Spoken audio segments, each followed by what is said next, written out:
TopMedTalk. Well, hello and welcome to TopMedTalk. I'm Desiree Chappell, and I'm coming to you from the Nines in Portland, Oregon for the 2019 annual conference of the Oregon Association of Nurse Anesthetists. Now, I've had the opportunity to sit down with a friend of mine, a fellow CRNA, Dru Riddle. He is from Fort Worth, Texas. And over the course of the last couple of years, we've had some amazing conversations offline. So since I had the opportunity to sit down with him, he as a presenter later today at the state meeting, I thought this would be a great time to catch up and record some of these wonderful conversations. So Dru, I want to welcome you to TopMedTalk. Thanks, Desiree. I appreciate it. It's great to be here. So I guess I can start off a little bit about my background. So I'm a practicing CRNA. I work in a hospital called Baylor All Saints Medical Center, which is in Fort Worth, Texas. I've been there about 14 years, but my primary role is actually nurse anesthesia education. So I'm at Texas Christian University in our nurse anesthesia program, and we have a pretty large by CRNA training program standards class of about 70 to 75 residents training each year in our program. Some of the things that we've talked about, again, offline, were what you're doing kind of beyond traditional just, teaching didactic, in the classroom or being a clinical leadership. Can you tell us a little bit about that? Sure. So my other role at TCU is to direct what we call our Center of Translational Research, which is affiliated with both the Joanna Briggs Institute out of the University of Adelaide in South Australia and the Cochrane collaboration, which is based out of the UK. In fact, we at TCU just became a Cochrane Center in the United States, and so I have the responsibility for leading our work there. And I get the question a lot, well, what does that mean? It's a lot of language. And really what that means is understanding that evidence that's produced by scientists in either the laboratory or in clinical trials is only as useful as the end user is willing to pick them up and implement those findings into practice. And something that I've, been preaching on probably for the last decade at a minimum in my role with TCU is rarely should one study ever change our clinical practice. We know that study design, patient recruitment, policies, procedures, there are multiple aspects of research that make the findings useful, but perhaps not earth-shattering enough to change the way we should take care of patients.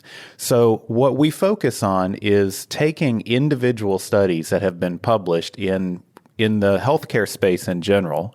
My personal research is a slant more obviously towards perioperative care and anesthesia care, but we do this across all healthcare disciplines, combining research findings from multiple individual studies into more comprehensive, robust recommendations for practice. And we do that through something called a systematic review. Many of people have heard of that.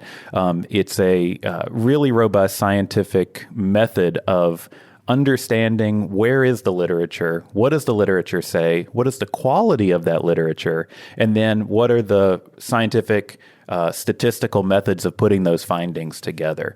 And we've had some really interesting publications, probably 35 or 40 different systematic reviews over the past decade or so that have come out of our center, things that have been picked up and named in World Health Organization Safe Anesthesia Practice Guidelines.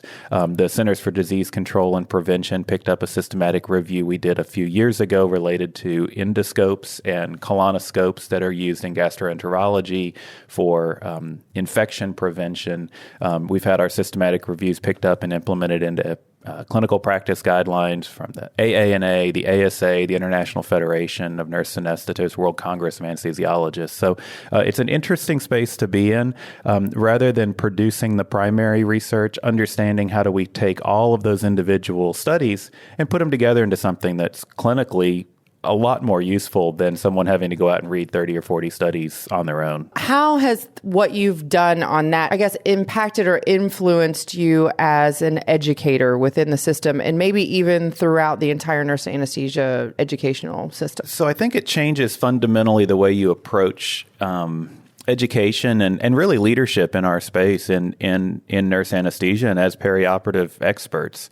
And by that I mean, again, a lot of us learned by someone that we revered or respected. I had, Professor, whomever or Dr. whomever when I was in school, and they said it, by God, it has to be true.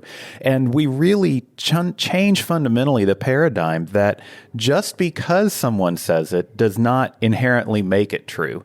So be skeptical of research. Be skeptical of your patients, right? How many times in the pre-op area do we go up to a patient, we look at a laundry list of medications and a bunch of boxes that have been checked in the EHR with all of these various comorbid conditions, and you begin talking to your patient and realize that that's actually a mistake. They don't have any of those comorbid conditions or aren't taking those medications, or the exact opposite. Right? You walk up to the patient who says they're stone cold healthy, and in reality, they had an acute MI 6 weeks ago and are just now able to stand up without becoming short of breath. And so that fundamental aspect of trying to be cautiously skeptical or maybe cautiously optimistic about research findings. And I think it changes a little bit of the way, at least for me personally, the way I approach education. Even the textbooks are wrong, and so you have to apply a little bit of common sense to the things that we're hearing and seeing and reading, both on the scientific research side, but then, of course, on the other side of the dynamics of healthcare in general in the U.S. One thing I find interesting, I think it's great to have these analysis and systematic reviews, is that I think a lot of providers, no matter what level they are, have difficulty, one, really reading through an entire article all the way through. So many people will just read it at face value. We talk a lot on TopMedTalk, especially in our journal clubs and things like that, hey, take a look at the appendix, look at these graphs, not necessarily just, the abstract. And so I think that's one issue that people don't understand how to do it, or they don't do it. But two is that they don't really understand what to do with it after. Yes. Yeah, so you're exactly right. I think it doesn't matter how many research studies you've done yourself. The majority of us clinically out practicing want to go to work, take excellent care of our patients, and at the end of the day, go home hoping that we did a really great job, knowing that the evidence that the care we provided was based on evidence, but nobody has time to read everything that's been published, even if all you're doing all day is waking up, reading, and going to bed. There's no way to do it.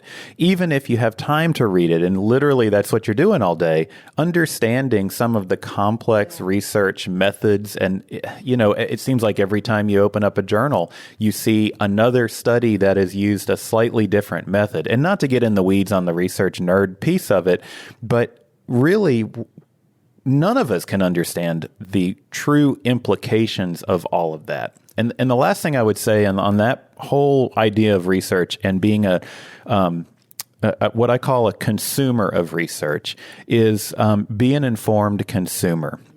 If it doesn't sound good, if it doesn't seem right, if it doesn't smell right, don't buy it. And so, the analogy of going to the grocery store and picking out produce, you pick up the avocado and you can put your finger through it.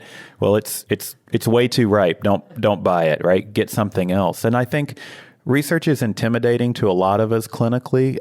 And so we end up spending a lot of time sort of looking at alternative sources of evidence that maybe aren't curated in the right way. And so really that's what I think we do in producing these systematic reviews, is curate the evidence for the end user, so that instead of having to go out and read 30 or 40 or 50 or 150 studies on a subject, you can read one sort of synopsis.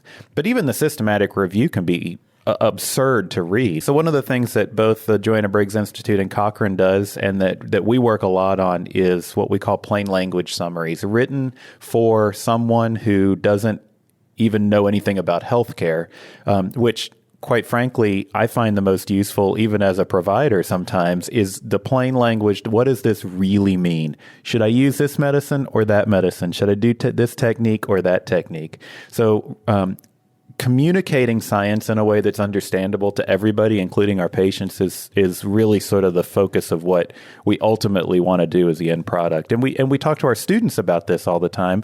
I think our leaders in anesthesia in the same way, just communicate it in a way that people understand it, as opposed to using language that's confusing or off-putting. And most folks are just it's going to gloss over, and they won't necessarily understand what you're trying to say. What I really think is that lends itself to defaulting back to dogma And ingrained practice, kind of like what you were saying before, is you may have had this mentor that they did it this way, 20 years ago, and it still works okay. You really don't know what the, end outcome is, but I think that that's a great point. How do you see your students embracing literature and new science in current practice? It's interesting you ask, because I think there's a really big dilemma that we face in nurse anesthesia education, and that is the juxtaposition between evidence-based, cutting-edge clinical care, yet preparing students with scientific foundations to be able to be successful on things like board certification exams or oral board examinations or clinical performance evaluations. And so honestly, it's probably the hardest thing about being an educator is knowing that I have to teach certain concepts based on quite frankly, outdated information, because the students ultimately are going to be responsible for that when it comes to testing purposes. But in reality, that really is contrary to what modern anesthesia practice looks like. A great example is fluid management.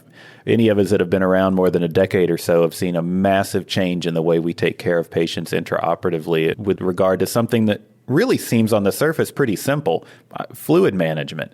But we absolutely know goal-directed therapy and looking at patients individualized as opposed to a calculation of how much fluid per hour or per minute or per episode of care they should receive. Yet we kind of are at a juxtaposition between those two. And our students are incredibly smart, and I give them incredible credit for being able to realize there are some things you just sort of have to know, but in reality, it's a little bit different than what perhaps they're seeing, or hopefully what they're seeing in clinical practice, and then going on to enter into their own, after training, into their own world. I think we arm our students, and I say we at TCU, I think we do a great job with this, but I think lots of programs are doing this across the U.S., both CRNA training programs, physician anesthesiology residency programs that are training the new world of providers to be consumers of evidence and really cautiously optimistic, as I said before, but really ask the right question about, is this care, is this clinical decision really the best for this patient? And rather than being based in, this is what I was taught, therefore that's what I'm going to do. And to your point, I think we sometimes resort to that because it's comfortable, or we revert to that because it's that with which we're most familiar. And that's okay sometimes, but in reality, it's really not going to move the needle on outcomes. And so being a part of the team making those decisions that move the needle on the outcomes for these folks, these patients, is hopefully what our students leave our program trained, or at least having the experience doing. It's refreshing. I'm glad to know that.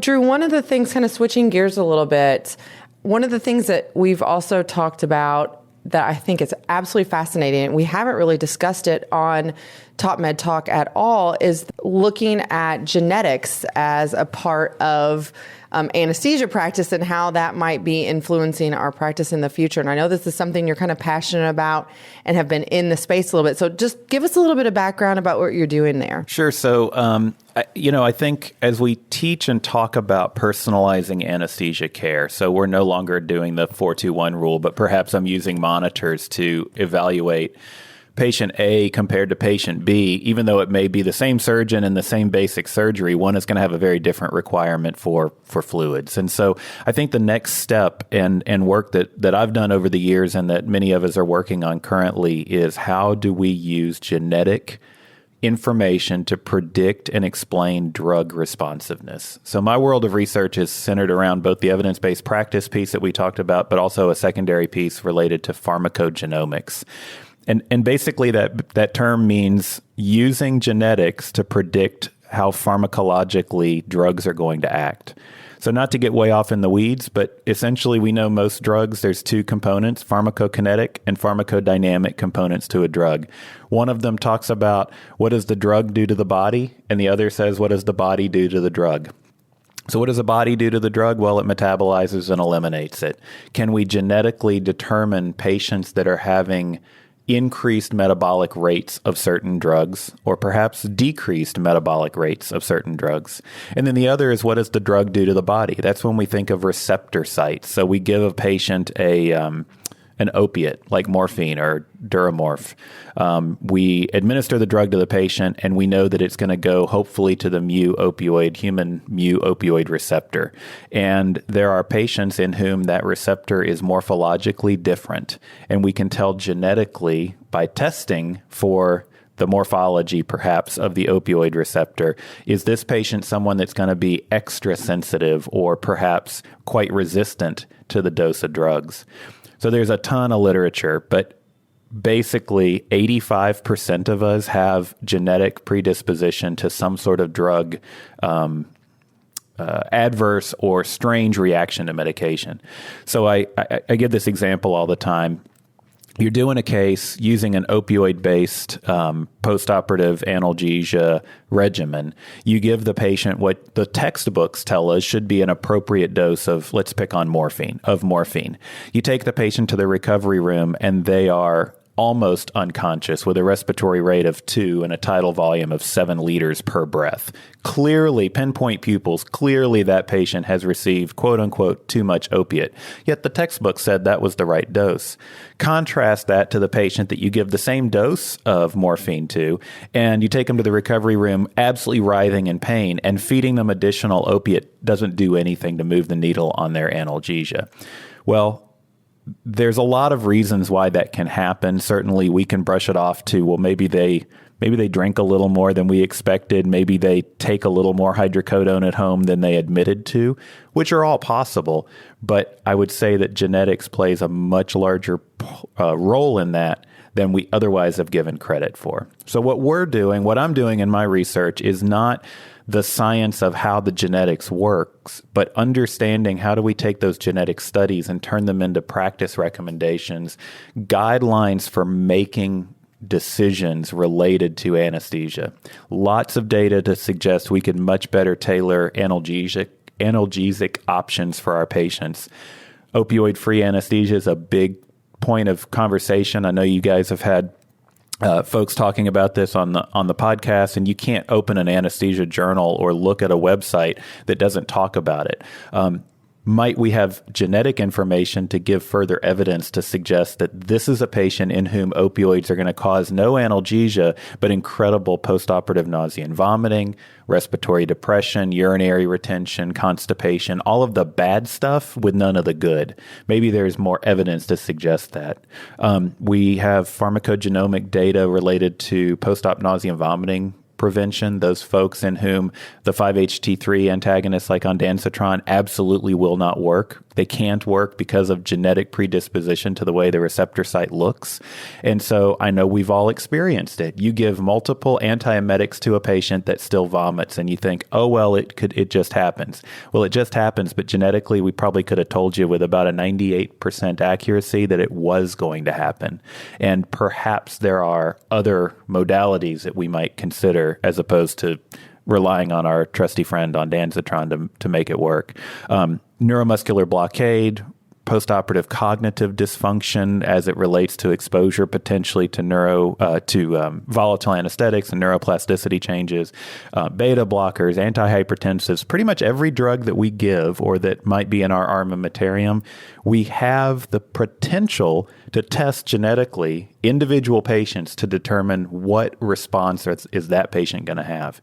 So talk about moving the needle on postoperative outcomes and perioperative care, combined with the other research that we already have, and then we overlay genetics on top of it to even more fine-tune it. I think my prediction is within the next 10 years, we're not going to see healthcare delivered, at least prescription decision-making delivered without genetic information underpinning it across all healthcare space, not just in anesthesia. But when we think about anesthesia, we're probably the highest risk class of drugs in compared to, say, family practice, cardiology, et cetera, in terms of the potential for really bad outcomes really quickly. Luckily, anesthesia is incredibly safe. I think we can make it safer with the genetic piece. So you think 10 years, we'll probably see it. How does that work? I mean, how do you see that working? I know there, during the conference, you're going to be talking about pre-op risk assessment and risk stratification and things like that. How do you see genetics and testing kind of getting, how do we make that all work together? So I think my research doesn't look at all on disease prognosis or disease detection using genetics. It's a huge piece. It's a lot of what people think about. There's always information in the news about individuals who have had like prophylactic mastectomies because of BRCA1 or 2 genetic expression, even though they themselves have no history of breast cancer, for example. I think there are certainly genetic components that can enter into the preoperative risk stratification in terms of pathophysiology and understanding perhaps how severe in reality is this cardiac disease, how much dysfunction hypothetically does the left ventricle have, how much diastolic dysfunction, what's the risk of developing heart failure. We're getting there with genetics. Where I see it being probably most impactful for us in anesthesia, at least in the short term, is really looking at the pharmacologic decisions that we make. Is this a patient that's going to be quite resistant, for example, to certain classes of local anesthetics? So I want to do this really sophisticated, incredibly complex regional anesthetic plan for the patient, yet that is a patient in whom the local anesthetic class that I choose won't really exert the same effects because they have some sodium channel disruption. And genetically, I can tell perhaps that that's going to happen. So might I either choose a different class or abandon that and go to plan B or plan C? And a lot of times we're going to plan B and plan C on the fly as we've given a drug or given an intervention and seeing, this isn't what we wanted, right? Let's change and do something else. But can we predict that ahead of time? So I think that there's it's coming in terms of healthcare in general, but absolutely in terms of risk stratification for understanding what is that patient's risk. And it's no longer population-based risk, which is a lot of what our risk stratification looks like, right? You have the following boxes checked on your health history. You take these medications and your preoperative cardiac, whether it's METS or DAISY score, whatever it may be, is X. Therefore, you fit in this bucket of risk. So my proposition is that cannot be ignored. It's absolutely critical. But then can I more personalize and say, not only do you have these risks based on where you sit in this population health perspective, but individualized, personalized health genetically, I can tell that you are also at risk of postoperative respiratory depression or opioid-induced hypoventilation because of your genetic predisposition to the way you either metabolize or respond to an opioid analgesic. So it further allows me to clarify the risk, I think, for the patients and perhaps take that risk to the next level and really tailor the anesthetic plan quite specifically to that patient. I mean, that could change everything for us. You think about current research, everything that's coming out with the opioid sparing and all these different things. And that's going to be fun to kind of keep an eye on. We could go down a rabbit hole of what that means of, people kind of get a little crazy about when you start saying that we're going to do some genetic testing on you and things like that. But maybe a conversation for another time. But I think that it's going to be something to keep an eye on. If people want to find out more about kind of what you're doing and some of that type of research, where would be a good place to get more information? So probably through for me personally, through our Nurse Anesthesia, School of Nurse Anesthesia website, which is crna.tcu.edu, which links out to all of the different things that we've talked about. There are various societies of medical genetics and pharmacogenomic activity societies. There's a whole bunch. that are specific to various kind of slices or aspects of genetic testing.